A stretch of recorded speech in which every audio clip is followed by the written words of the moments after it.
I love women. Ladies, I love y'all, but I think you guys need to start being a little bit more specific about stuff you want, man. You do, man. I used to date this girl, we going on our date, we in the car, she leaned over to me, she like, JD, do you mind if I smoke in here? I'm like, no, that's cool, baby, go ahead, girl. She pulled out a crack pipe. I was like, I didn't mean crack. A Marlboro Light or a Newport, not crack. Got Lindsay Lohan in the car with me. What is going on?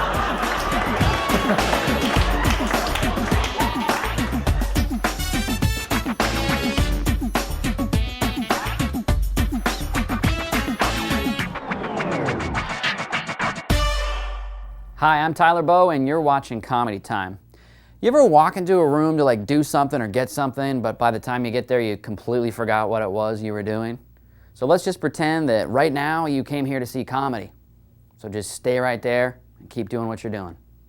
I love racism. Racism's funny, right? Because you never know when it's going to come out and hit you out of nowhere.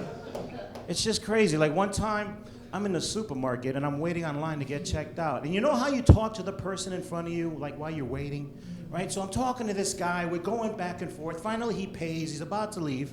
But before he leaves, he turns to me. He's like, hey man, so where are you from? I'm like, yo, I'm from Queens, born and raised. He's like, wow, you speak great English. I didn't know what to say.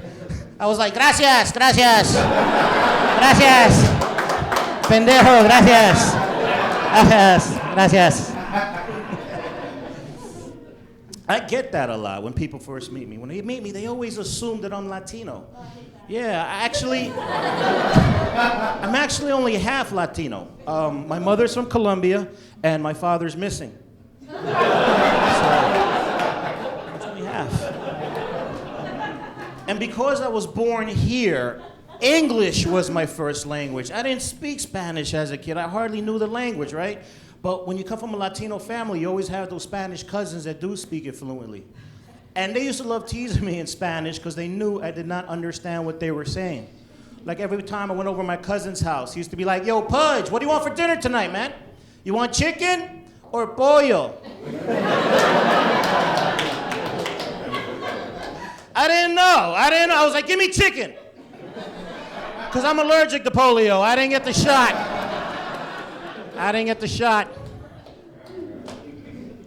I got a stepfather. His name is Felix.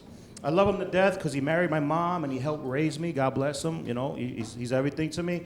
But he's one of these old school Latinos that I can't take him anywhere because he's always embarrassing me. Because when he talks about people, he doesn't call people by their names. He calls them by their race. In Spanish. I swear to, I could be like, yo, Felix, we're gonna go see that Jackie Chan movie? He's like, ese chino. Yo, Felix, you heard Shaquille O'Neal retired? Ese negro. Yo, Felix, you heard what happened to Tiger Woods? Ese chino negro.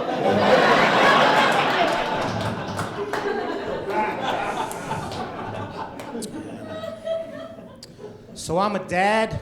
I got 2 kids. I love my kids to death, but I hate Father's Day. I'm one of those fathers.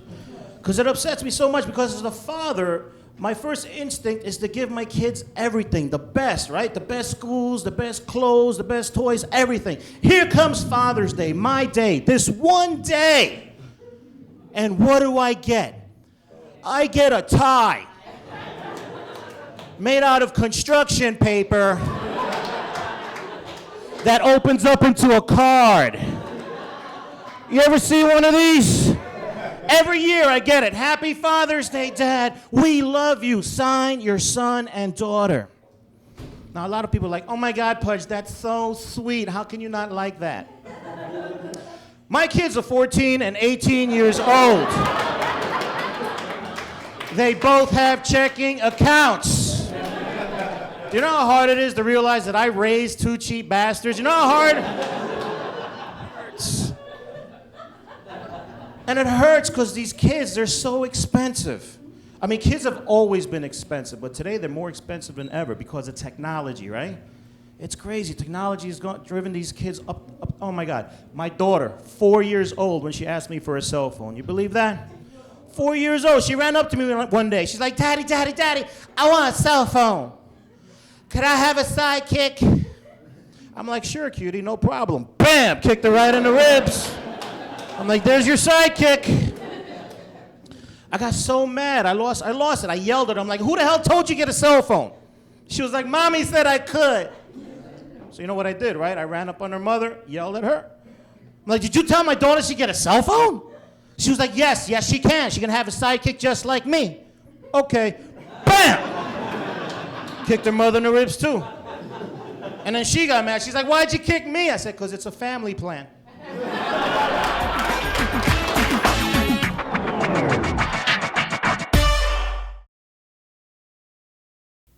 This next comic is my father. I was at the movies the other day with a buddy of mine, and he's like totally homophobic. Didn't want us looking like a gay couple, so he left a few seats in between us. So that way, we just look like a gay couple that got into an argument.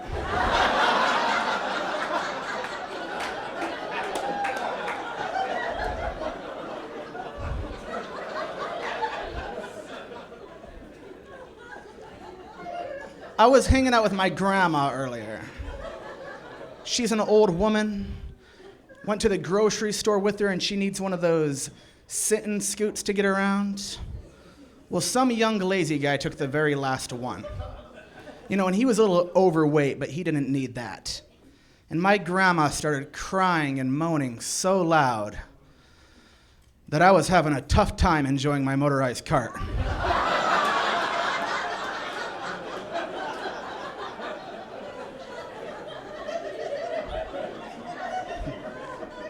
She was married to my grandpa for 60 years, though, man. I mean,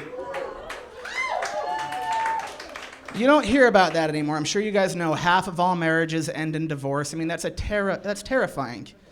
That's a huge deterrent for me not to get married. If I ever get married, there's a 50% chance that I'm gonna get stuck with the same woman for the rest of my life.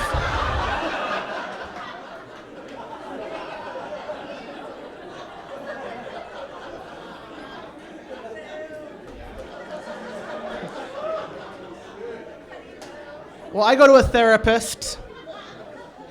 I was in there the other day talking about intimacy.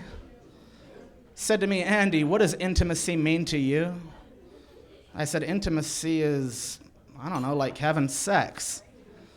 Said, no, Andy, intimacy is when you're opening up, making yourself vulnerable, showing your shortcomings. Said, yeah, having sex.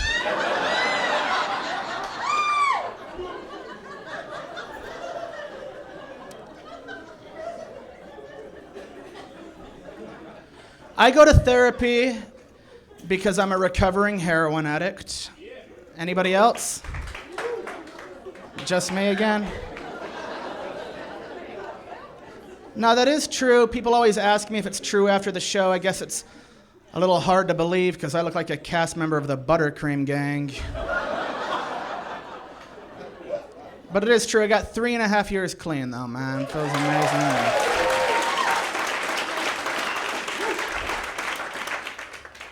It doesn't feel that great. But because of my past, I'm the guy everybody likes to vent to about their own hardships. Like I'm the guy to talk to about that stuff, and I'm not that guy at all. I was talking to my neighbor, and he said, Andy, you used to have problems with substance abuse, didn't you? And I said, yeah, heroin. And then the guy told me all about how he hates his wife and his job, and he said, Andy, I just feel trapped. I don't know what to do. And I said, you ever thought about trying heroin?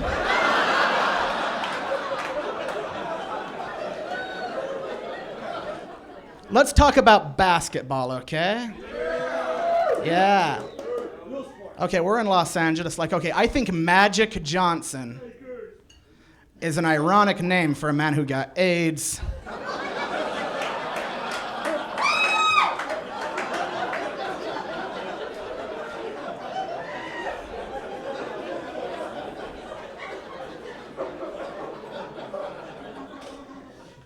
Okay, who doesn't get it?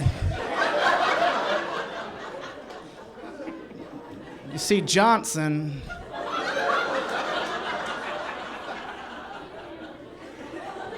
You guys get it.